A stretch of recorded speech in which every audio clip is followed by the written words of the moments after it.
Well, we've got a lot to track, of course, over the next several days, and I want to keep you informed on every platform that we can. Many of you already follow me on these social media platforms. If not, be sure to sign up and follow along. We will be providing more updates, of course, before, during, and after this event coming up for the weekend. A lot to track coming up overall. Temperatures currently at the moment are well above freezing, so what we're seeing right now is all rain. So a rainy night coming up. Don't want to lose sight of that as we focus on the weekend. This is one cold front moving on by. It'll provide the most widespread showers this evening, and then overnight start to diminish. And rainfall amounts not too heavy, but at times we see the orange yellow, but a moderate downpours coming down. It doesn't stretch too far back to the west. So again, rainy during the evening, but gradually overnight will be on the backside of this. Maybe a little bit of mixing farther off to the east, but very limited. First thing in the morning, upper 30s and low 40s, and we'll get some late day sun back.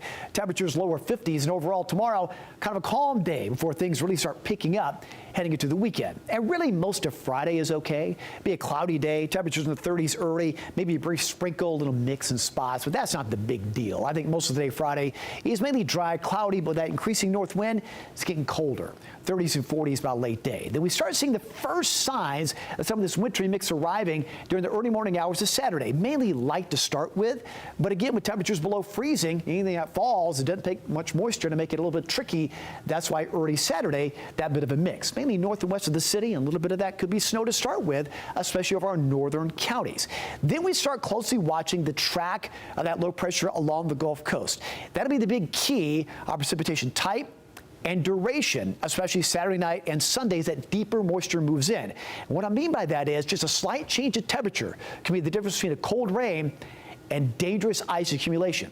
Here's, for example, the GFS model. It's been showing consistently a shutoff of any warm air trying to move on in. So it keeps temperatures throughout the day Saturday below freezing, and a large part of our viewing area in that mix of freezing rain, sleet, and a little bit of snow off to the north.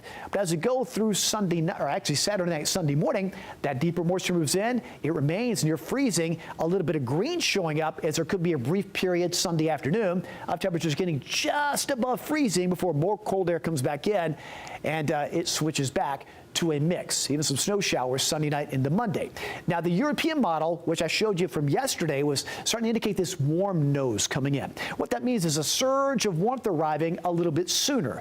If that were to occur, say this scenario takes place, then on Saturday into Sunday, there could be a large part of our viewing area with just a cold rain as opposed to ice accumulation. And anytime we're talking about the potential for an ice storm, that's something you want. Anytime you can get just above freezing, that's a good thing, because the longer time you're below freezing, that means dangerous levels of ice accumulation and a true ice storm. And with all this very deep moisture coming in, that's going to be very critical to watch. Now, again, this model favors mainly a cold rain with a huge surge of warmth coming in, but then on the backside, it may end as a mixture for several hours Sunday night and Monday. And keep in mind, even if it's just wet, with all this bitter cold air coming in Sunday night through Monday morning, it could lead to refreezing and black ice Monday morning. That's a whole other issue to start dealing with. But notice the European model does take us above freezing. It starts below freezing, so most of the day Saturday, a lot of this is going to be that wintry mix.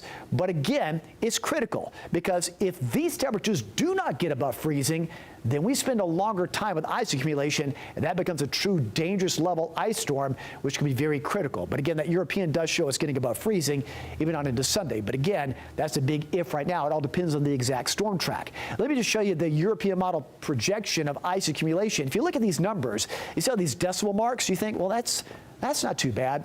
But keep in mind, just a quarter, half, up to an inch of ice accumulation is critical and can lead to damage power lines, trees, and cause major outages over a large part of the viewing area, and it will vary based on the temperature. So it's going to be based on the temperature at the surface and a couple of thousand feet above that'll make what we consider the story for the weekend. And watch that very carefully. All right, tomorrow, all that rain's out here early. We'll have clouds early, and otherwise a mix of clouds and sun, and highs in the low 50s. Get a little colder on Friday, just a few showers, slight chance. Then that wintry mix evolves Saturday, Sunday. We've got highs projected above freezing in the valley, but again, it all depends upon that storm track. Either way, bitter cold air arrives Monday, Tuesday. And look at that low Tuesday morning, potentially single digits.